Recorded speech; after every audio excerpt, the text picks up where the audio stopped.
What's up guys, GenesisNexus here, and in today's video I'll be talking about the Arknights Endfield open beta test special stream they had a couple days ago. I think about 3 days ago, as you can see on the screen.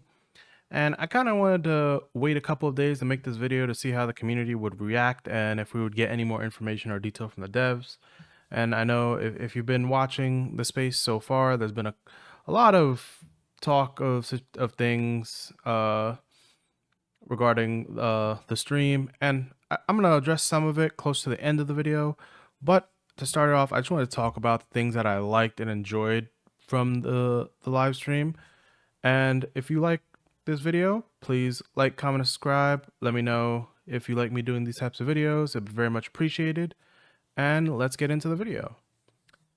And to start it off, I still love the fact that I think someone corrected me in my previous video about how everything we've seen from Arknights Endfield is in a heavily modified version of Unity, which is just crazy to me, but it shows that not everyone needs to move over to Unreal Engine 5 to have an amazing product.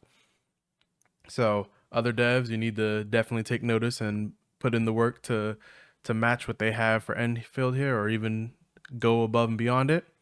But to start off, I have some kind of like bullet points for myself here, starting out with like character designs. Sorry, I'm gonna mute this so the audio doesn't, because like we see some of the character designs and I'm just like, once again, some of these were shown in the previous beta test, but I love them because they're unique.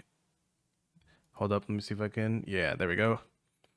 And just with the different characters and stuff, every little bit of it I love, and especially even the new character, Last Right. Now, I believe I mentioned it in my previous video that I am not a previous Arknights fan. This is my first foray into Arknights, because personally I didn't jive with the gameplay of Arknights 1, but definitely appreciate the story and what the company has done for Arknights over the years. But I do like, one of the biggest things that I liked throughout this kind of live stream was the introduction of the new city, Wuling City. I'm just gonna wait for it. Yeah, this city popping up, and just like, this just looks immaculate and insane, because they do show our character, the administrator, walking through it all, and I'm just like, this is just beautiful. Beautiful is probably the word I just have to like summarize it as. And they go into more detail and stuff. And funny enough, because I play Withering Waves here on the channel, you'll notice, yeah, this character, Nefereth. I may be pronouncing that wrong. I'm going to need to look up how to properly pronounce it. But this character gives me the vibes of the Grand Architect, who we were just announced, or who we were just made aware of in Withering Waves. Kind of like this character who's been around for a long time, and they have like so many like trump cards. Now, if anyone from the Arknights community wants to like let me know anything more on this character, please let me know in the comments down below. I would love to get in on that lore and find out a little bit more about these characters, because I've had a couple of good interactions with people like Chaotic and like I think it was Pixel Tree in the community. So I'm always down for learning more. There was this new feature that they showed, which is essentially like a loot finder for you, for players. Sorry, I think it was at 23:15 or 23:25. Because I'm trying not to harp on too much, because they did mention that this beta test 2 will have like new animations and cutscenes to show more of the world. They even added like a photo mode so people can take photos and like share. But like this kind of feature where they're showing like teammates guidance, I hope they come up with a better name for that, but this is kind of another way to explore the world. And I appreciate, because maybe you don't see a chest or something, but your ally sees it. And then they even have added this, the Withering Waves loot mapper. Everyone knows it from WUWA. Like, they added it. It's a great addition. I have no problem with it, because with how expansive this world looks, you'll definitely need all the help you can get from your teammates and then from this loop mapper to navigate the world. Now, they also showed something else that I'm really interested in, and it's the shared facility feature, which screams to me Death Stranding slash No Man's Sky. Yeah, those two games come to like the top of my head because if anyone's ever played Death Stranding or No Man's Sky, and Death Stranding especially, other you can find things that other players have maybe built or left behind to assist you on your travels. And then for No Man's Sky, finding other players' bases because some players may have since I think since the revitalization of No Man's Sky, there's always, hey, yeah, my base is right next to such and such weapon, and they'll put it in maybe in the name of the base, or like they'll put it on the message so people can see and you can share so everyone can find a good weapon or a good ship. Because back in the old days we had like alien ships that were really cool, so people would always hunt them down, and so it was like this kind of like shared facility thing where not only, because if I remember correctly from the notes I have here, they wrote down that you can help out the person who left. So if they left something like up, you can help them out with their facilities while also setting up your own, using their facilities to set up your own facilities. Like for example, as you see here, they're setting up things to do the automated like drilling and stuff. So that's something that I appreciated and liked. Oh yeah, and now they're going into operators. And like I mentioned earlier, here she is. Last Right, who I personally like the most, mainly because of her design. 'Cause I think she's what, a dragon style character? Because she has like a kind of like a dragon tail. Now, this whole QT thing, I have no problem with it. I know some people online had an issue with it, but I'm just like, I don't read too deep into it. It's just like it's a cool character who looks like they have uh cool battle moves and even a scythe style movement because they can like wield ice. And I think they're gonna show a little bit of it right next. Yeah, because you start off with the kind of like this summoning clones with like a great sword, and it's just super cool. And then her signature does its own attack, and then you also get to wield it because as you notice, they land and you still have the scythe in your hand instead of it just being like an alt and one hit. So that I love. And then they showed off, yeah, these two male characters. One who's funny enough, one who's a 6-star and the other who's a 5-star, or yeah, 5-star. But this guy looks super cool. Uh, what did I write down his name is? Poharanchik? I may be saying that wrong, but he was super cool. And he seemed like a general on the battlefield because he has like 4 of his troops. If anyone ever watched the movie like 300, he's like Leonidas with his Spartans. And I just love it. Now, where is, because I think they do show him fighting where he summons his kind of like his entourage to kind of do attacks. Yeah. And it's kind of like they every like so and so combo they come in and they help. Like that is awesome. That is pure awesome. Like if there's anything that really like is on the top 5 of my list, it's this character. Now, Alish as a character doesn't really entertain me too much or excite me too much, but he did have some funny things. Like for example, in this battle sequence here, where he kind of like does this, and then he takes a bat. Well, he has that, and then there was another part of it where he kind of like summoned like an ice bat. And then here's another great thing that I hope that they follow through with this going into the live game is a set team of 4-star units who seem to each are super cool in their own right, and then their battle animations look really cool as well. And I'm guessing these are the characters every person will receive as like standard units. They may be standard units or maybe standard brand units. I don't know, but I definitely hope that we get these guys for free because they were all really cool. Like I think they're gonna start out with the dragon guy over here. And oh, okay, yeah, they're gonna show off some of them. I don't want to like speed it up anymore because I may miss something. Yeah, like even him,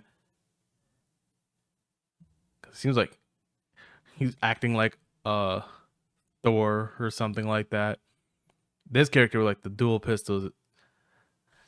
Funny enough, now that I just think about it, as I'm looking at that character with the dual pistols, they reminded me of Billy from Zenless Zone Zero, kind of. But I'm definitely eager to like get into the beta test and test out these characters, especially these 4 stars. Really, these 4 stars, because if they can be a viable team in and of themselves, like I think that would lead for a better future for the game. And also, this is where I'm gonna kind of like let me go back and pause as they're doing their hey Withering Waves. Please listen. Please look at how they have off rip like it's like I understand we had 4 stars in 1.0. Please, we need more. We need more. And look, learn from these guys because everything they've talked about these 4 stars that they're viable and they can do all the elemental react arts reactions and stuff like that. So I would love to see this be followed in WUWA. Learn from each other in the space. All right. From that point on, I think yeah, they showed how there's 24 characters as of right now, and some of these characters from the previous tests, like Levatine, have gotten like skill updates and visual improvements. And then then they go into talking about like the elemental, the weapon types or the operator classes, and then the damage types as well as like the new special like statuses and how they can kind of like link up with each other. And these are all great, and I don't want to like harp on too much. These are just great things that they kind of even go into more detail, and like this is how I kind of wish WUWA's was. And for example, anyone who's wondering, I'll put it on screen now. It's like the elemental afflictions for WUWA. I think one of them is called Flare Burst. If I'm wrong, I'll correct it on screen. But Flare Burst kind of like, hey, it should be like, hey, the fusion units do a certain amount of ticks. It kind of stacks up like arrow erosion, and then it like implodes it thing. And it would have been a great system, but now we kind of have to wait for characters who were specifically that damage type, which I don't like. I definitely am interested in seeing how I can mix and match. I'm wondering if I can mix and match teams to do like 2 elements at a time. Like for example, this electrification and then into like corrosion. So I will have to test that out during the beta test. And oh, here's something that I know will be controversial, but personally I'm okay with it, and it's looking like they've updated it even more. Is the dodge feature, because they mentioned they've done an update where you can kind of do a double dodge, but then you kind of have like a short cooldown before you can do another dodge after that. And it looks super smooth, and it looks a million times better than how it was before. And they even mention how perfect, if you do a perfect dodge, you can yes, right there, you can get some stuff back, like it rewards you with some SP, reduce stamina costs. So if you have good reaction time for those players, this is going to be a perfect thing for you. I'm going to be working on that a lot so I can like kind of keep my combo strength. And another thing they mentioned also, now I'm talking about combo strings, is them saying, hey, yeah, if you dodge mid combo, you can still continue your attack string. Yeah, not starting over from scratch. Oh, and this is another feature that I like, and I don't know if I want WUWA to copy this, but I think I want them to, because as more and more bosses are getting more HP as well as more mechanics, this kind of like feature to give players like a break in between. And they show it where if you get them to the stagger nodes, well, and WUWA would go from this way down towards this bar, they kind of get briefly stunned, and it gives you like a chance to like wail on them or a chance to recover uh, before you go into your next combo or you can continue with the fight. And I think that's a good kind of like brief period. They also improved on this, which I liked, giving players more to work with so they know how to when to parry, when to interrupt. I think that's all a great thing to like it helps players do more. And then this funny kind of like Monster Hunter style thing where you they have like body parts, and if you hit the wrong part, you get knocked back, so you have to look for the weak point. And I wonder if you can kind of like send your teammates to go handle that for you while you stay in the front. So after it gets staggered, you can kind of wail on it. And to keep going from there, they did mention that bosses have received like one new rotation each to kind of keep them fresh. So that is definitely an interesting thing to me. And now I'm kind of gonna move into the more thing that I'm interested in is the factory system. But I want to show you guys that kind of preview system because I appreciated the preview system. Well, not this system. I wanted them to show it to you in game. Because if I'm remembering right from this live stream, they mentioned that even if you have a blueprint, you have to wait and have actually the materials before you can actually use the blueprint. So that I guess they're kind of like trying to like make bottlenecks so people just don't automatically use them. It's to help out, but it's just to make it like repeat task or hard tasks a little bit more simpler for players. Where is it? Is this this kind of like system up here before you plant everything, you can like plan it out. But I don't want to harp on too much for that. They even mentioned that they're having like some AI steward or factory steward that can help you like automatically create new production lines and stuff and expand your factory area. So to make that easier, it will take some money, in-game money they mentioned, but you'll get that just by playing the game. What else? What else? Oh, you can use it to actually fund other facilities. I did like that as well. And oh yes, they did mention that certain regions like Wuling will have like specialized facilities, which I think is good and unique for the world of this game. Where is it? In Wuling, they use these kind of like pylons and stuff so that instead for anyone who's played a factory style game where it's Satisfactory or Factorio, where you have to connect the wiring and make sure everything is properly set up, in Wuling they have these pylons where you can put them down and then put down the relay and they'll automatically connect to like the power systems, so you don't have to go and connect them. And I personally think that's amazing. And for anyone who's played No Man's Sky, imagine you didn't have to plug every last single thing in at your home into like a charging port. It just automatically does it. I think that would be amazing. Kind of like Wi-Fi or Bluetooth. So I think that's an amazing thing that they added. And I hope there's some version of this in other regions too, but we'll have to see. This is probably in my top 3 is the ship. The Diji, I think they called it, or Diji. I'm just gonna call it the DJI. But I always think it's cool to have like a home base and stuff, and like looking like you're a boss when you're sitting on your chair. I would have liked it if like our teammates were somewhere around it. But this is gonna seem like our home hub. It acts like a dorm. You can outfit it with your like weapons and trophies, and it can be upgraded as it's showing on screen right now. And it has just different things. You can this is where you also access your like your friend system, and you can gift your as you can see right there, gifting your operators stuff to increase affection and stuff like that and infinity with them.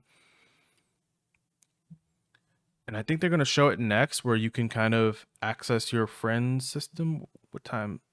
I did not have a timer for that. Oh, but it should be next. Yeah, friend system. You can access it via this. And I think you can even go to your friends like world and stuff. But this kind of like cool thing, The etch space salvage is another stuff, another new event on your ship, taking you to like a different region and stuff. This will always be cool. This reminds me of, if anyone's played Girls Frontline 2, it kind of reminds me of, what's the, is it Phase Clash? That's currently an end game thing, or Border Clash, where you can send out your units to go explore areas and stuff and bring back resources. So it kind of reminds me of that, but through like kind of like some sci-fi portal in space. And apparently you can also get treasures from here and trade them for the currency used for headhunting, as they just mentioned right there in the bottom.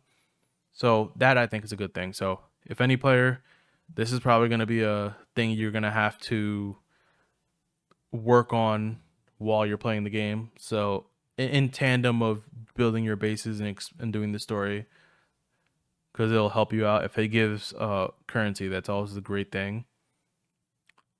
This part where they showed like working on an iPhone, where it kind of had like no lag, no stuttering, I think that's cool. I wish they had used like a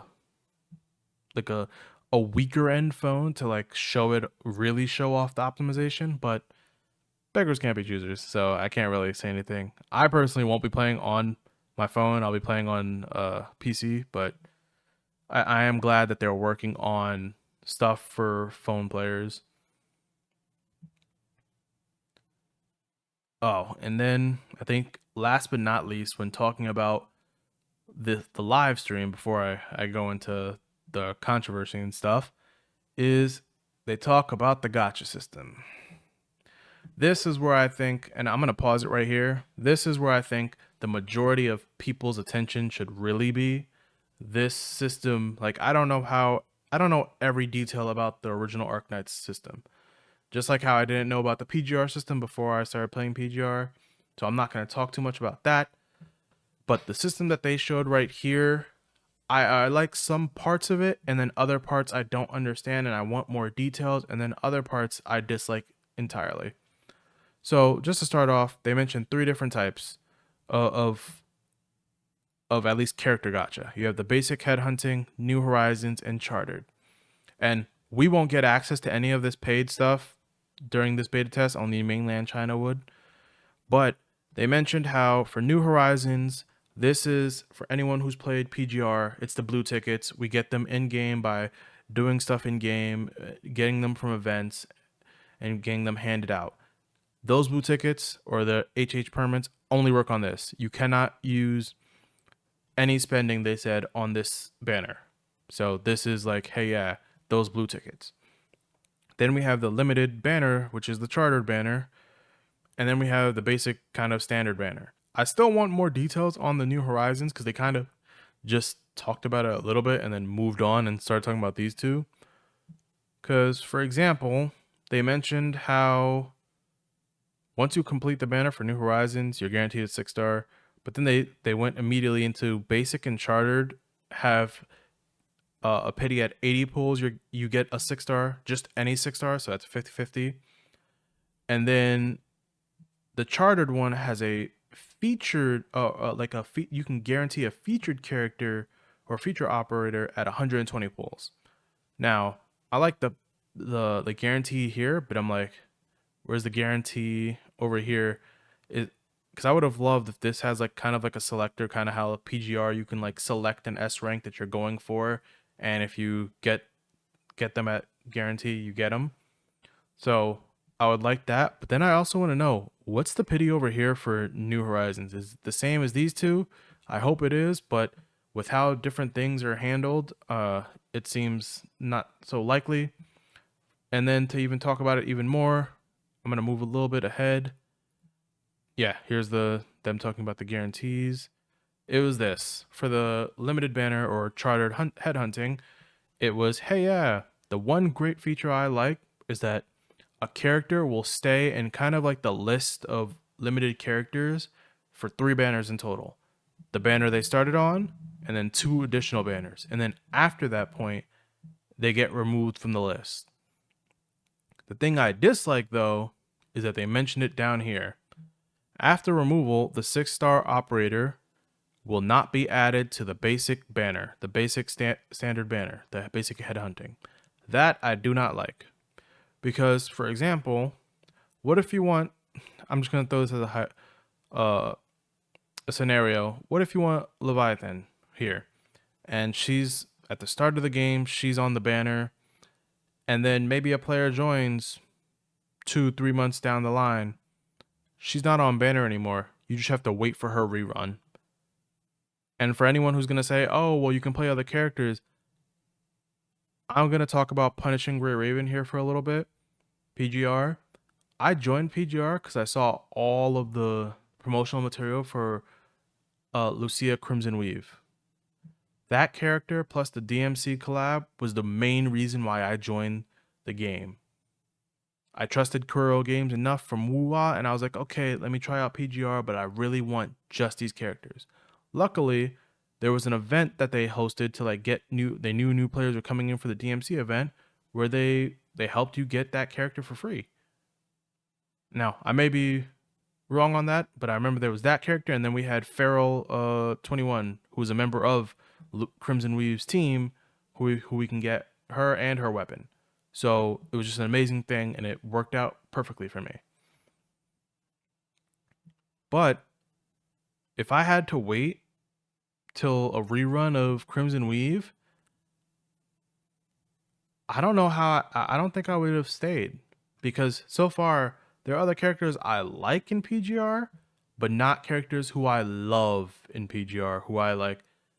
I day and date, like they're super maxed out. Like I'll put them up on screen right now. Like I'll open up PGR and put it up on screen. You'll see my characters, my Lucia Crimson Weave, my Dante, and my Virgil are the 3 strongest characters on my entire account. Because I came for them and I wanted those characters and I love those characters. So to get back to Endfield, I do not like that they're removing the character entirely from thing, because I would rather you remove the character from this limited, you add them to the standard banner, which is the basic headhunting, and then you allow for the basic headhunting to have a selector like PGR, but in a way where, hey, yeah, if you want to keep the, where is it? Not this.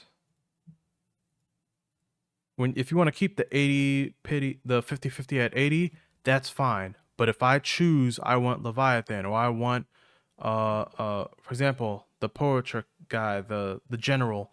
If I want him at 120, let me get the 120 off the headhunting, and then it restarts all over again. That would be great.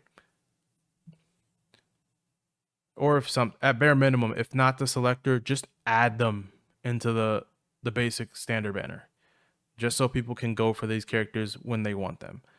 And tons of games have been doing that recently. For example, whether people like it or not, Etheria Restart did that, where limited characters moved right into the standard, the regular banner.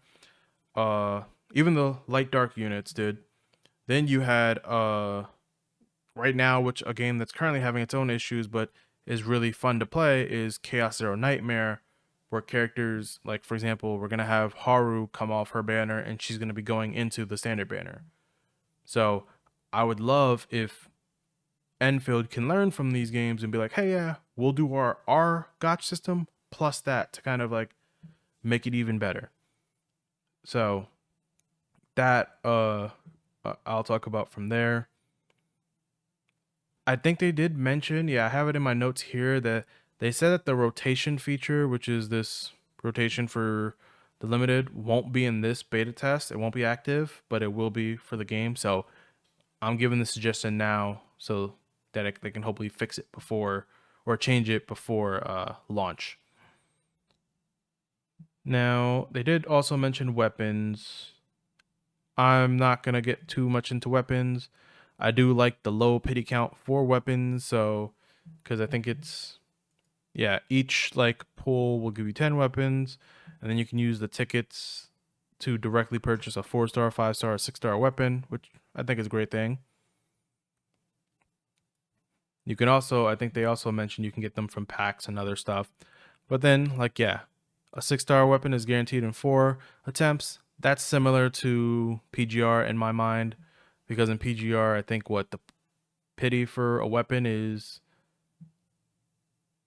3 10 pulls, so 30. So it's somewhere around the same. Now I don't think PGR has a guarantee, but I may be wrong on that. But then they also added a couple of features for like, hey, if you get the character at 8 attempt, you get the featured weapon at 8. Then at 10, you get like a crate that gives you any non-featured 6-star. So that's a good thing. And if after a weapon comes off of being featured, it goes into that crate. So that's a great thing. And then at the 18th attempt, you get another copy of the featured weapon. Then at 26, or I think they said every 8 after that, you get the crate and the featured weapon. So for whales, that's for you guys. It's not only for whales, but at this point, you're kind of like getting the featured weapon. Like that's what, 3 copies so far, plus a crate that you can use for a different character, or 2 crates so far. So that's for the weapon stuff. That's okay. But yeah, I am still confused on why there. I forgot to mention. I should have put this up higher in my notes. That there's no pity carryover for the banners, which I dislike. So if the original Arknights had this, please let me know in the comments down below, because I want to be as informed as I can on this going into the future, and just trying to make suggestions for Endfield to be like one of the best games. Because I would love if Endfield succeeds and it kind of like stands on its own in the community, because that would be a great thing. Then to move on from that, they mentioned a battle pass similar to PGR's battle pass. And yes, PGR, funny enough, is coming up a lot, because PGR has like 3 tiers. That's just going off my knowledge. The funny thing is the second tier though, you can buy it with currency, and then it also gives you currency back as you complete it. So that kind of reminds me of Helldivers 2, if anyone's ever played it. So you can then get enough currency to then buy the next battle pass. I think even Fortnite does something similar to it, or did something similar to that in the past. So that's something that I like. They did not go into detail about this like customized one, so I don't have much knowledge on that, so I can't really talk about it. But other than that, that is pretty much it for the live stream. Now to kind of talk about like the controversy and stuff. So if anyone doesn't want to hear this, this is the point. But I thank you for even reaching this point. I kind of want to give my thoughts on the controversy, because like I mentioned in the beginning of the video, I kind of waited a few days to like for all the information to come out, see how the community react, because last time that they added something into the game, you had people it was doom and gloom. It was doom and gloom, really. And I don't really like to do that or interact with that, so I kind of want to just talk about it a little bit here, because I think the main thing that needs to be said is that people need to understand that there are various groups of people who are interested in seeing Enfield succeed, and some people want it to fail, but I think there are more of us who want it to succeed and be unique and have a new foothold in the market and inspire other games to follow suit.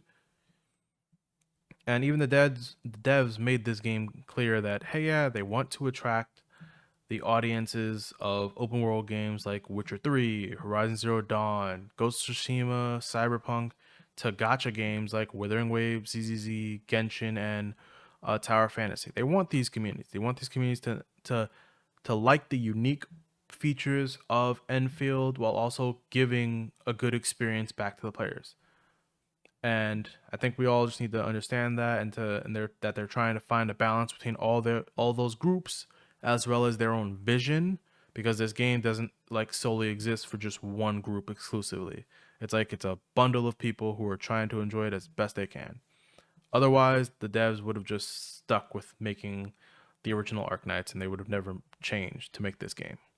So all I'm asking is have a little faith. Let's wait, test stuff out in the new beta test, give them our like feedback, and hopefully they can make the best game possible without like us coming to judgment really quick and alienating and isolating ourselves in silos. Now, I've kind of watched a couple of people's videos on the topic, whether it be the dodge mechanic or whether it be the blueprint mechanic. For example, I'm gonna bring them up on screen now. I think yes, it was Hawk20. Funny enough, I was just scrolling through YouTube, saw his video, so I'm gonna link this down below. I think it's a really great explanation on a lot of things. I agree with some things in the video. There's some things I don't agree with, but I think we all can agree that hey, yeah, we haven't like the blueprints aren't that bad. We haven't even experienced how they've balanced the blueprints before coming to conclusions in Doomposting. So let's kind of wait on that and like test it out and give our feedback. And the factory system was it needs some middle ground to kind of like make it the best for, like I mentioned earlier, multiple groups. There's the groups of people who love factory style games like Satisfactory and stuff, and they want it to be super hardcore and super complex with no quality of life, no changes to that. And then there's the group that, hey, kind of likes that game, but they're not experts at that game, that style of game, but they still want to enjoy it. So that's where the blueprints come in. And it's not like an end all be all for that group. It's mainly to like ease them in, and that may convert those people into experts. And then we have the people who would have never tried the factory system in the first place, and they would have just copied builds. And there's other groups too, but I'm just naming like a couple off the top of my head right now. But I feel like his video did an amazing job of like talking about all this and why it felt so ingrained and felt mandatory during the previous tests. Now, we know that the dodge mechanic was added, updated, and I even mentioned it earlier. They gave it like a double boost. So I'm all for it. The better the dodge is, the better it is for everybody. Like if you don't want to use it, you don't have to. As long as it doesn't trivialize the experience, I don't think there will be a problem. And there was even the reason why I'm even mentioning the dodge here after I just came off talking about the blueprints is because I've seen some players going around, whether it be in comments or on Twitter or on YouTube videos or even just in Twitch streams, where they're saying that adding a dodge is basically like a slot mechanic, which is weird to me because Arknights Endfield was marketed as a action RPG with like base building with tons of other stuff and tower defense, and every action RPG I've ever played, and I'm talking like real action RPGs and gotcha game action RPGs, they have like a dodge or a parry mechanic. So it was really weird to see players saying that it's a slot mechanic, and I don't really agree with that, and I don't think people should either. And there was even players who played the previous technical test. Funny enough, as on the screen, Hawk20. I think there was another one, Supa, who I saw a post about, and I think it was Pixel Tree as well, and even I think even Chaotic. Like, well, Chaotic may have not wanted to dodge, but I think those other ones did. Like, even talk about how the combat needed like something, and they needed a dodge. But I think to kind of like sum up my thoughts on the dodge with everything, it seems like there's like this weird like sentiment where someone's kind of like using Arknights Endfield to like parade it around like it's better than everything else, but without the product like improving itself. They're just like, hey, yeah, this is different from your stuff, so it's automatically better, and I'm better than you because I play this thing. And it's like some weird ego thing, and I hope that's not the case. I really don't. I don't want to start any drama with anyone. I just, when it comes to having a conversation on trying to make the best game for everyone, because once again, this game is made for tons of people, and tons of people want this game to succeed. It's better to have a conversation without trying to belittle each other or belittle our arguments and try to make people seem as less than. So I hope that doesn't happen. I hope that the that you guys can even check out all these great creators that I mentioned, like Chaotic, Pixel Tree, Hawk20, and Supa, because I have no interaction with all of them other than recently as I'm getting into Arknights Endfield and its content. But to kind of like finish it off on all this stuff, uh, this video I've seen people talk about it. It's from Supa, where I don't. Apparently, they're a toxic part of the community, but apparently people like this video because they went into detail with receipts and stuff like that, where they kind of like explain the whole thing and how to analyze it, and they try to be as neutral as possible. So, to the Arknights fans, please let me know why Supa may be controversial. I just want to know and inform myself. But at the same time, I think if you watch through this video, I think we should have a conversation about what Supa presented in this video, because it was pretty good. At least I think it was pretty good. Like, I didn't agree with everything he said, but I do think that it's a good point. And I think even someone here mentioned it. Well, I don't appreciate this word, but getting rid of all controversial so he can make it the most hated YouTuber. I don't know why he's the most hated, but even people saying, hey, yeah, he's the most hated Arknights YouTuber to the most hopeful for Enfield. I don't know why that's the case, but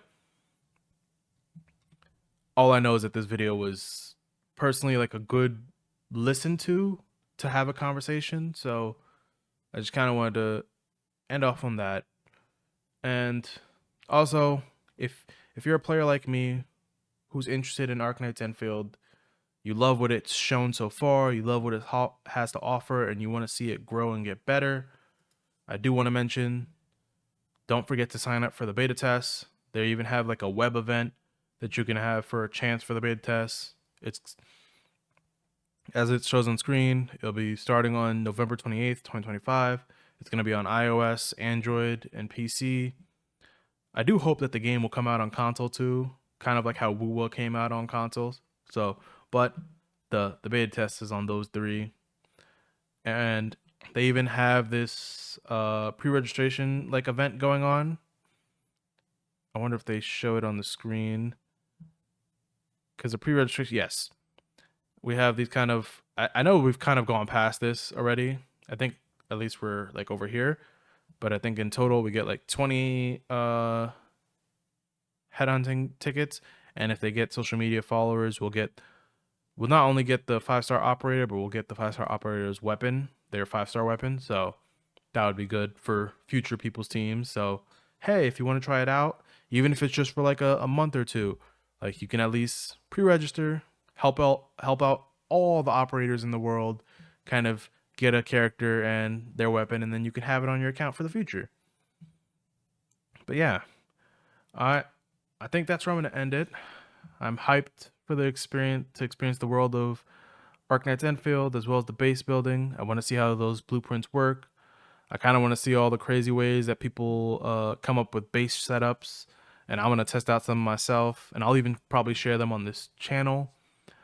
The one thing I will reiterate is that I think a lot of the concern should really be on the gacha system, so we can make it the best possible gacha system. Because if we can start a new trend, because for you Arknights players, you guys know your dedicated fan base, if we can really like all come together as like one great community to like make Arknights Endfield like a mainstay in the community, but also make them do a better gacha system, and other games start looking at Arknights Endfield and be like, hey, we want this gacha system for our game going forward, I think that's just an instant W for the community. So I think we should really lock in on that. And I hope that they can adjust it for the better and that the game will have a great future. But I won't keep you guys for much longer. Thank you for reaching this point. I hope you guys liked this video. If you did, please like, comment, and subscribe. It'll be very much appreciated. Tell me what you think about the Arknights Endfield beta test live stream. Tell me what you think about whether there's dodge mechanic, what your thoughts on it are, what your thoughts on the blueprint system, and all of that. I hope you guys have a great rest of your day, and I will catch you guys in the next one. Later.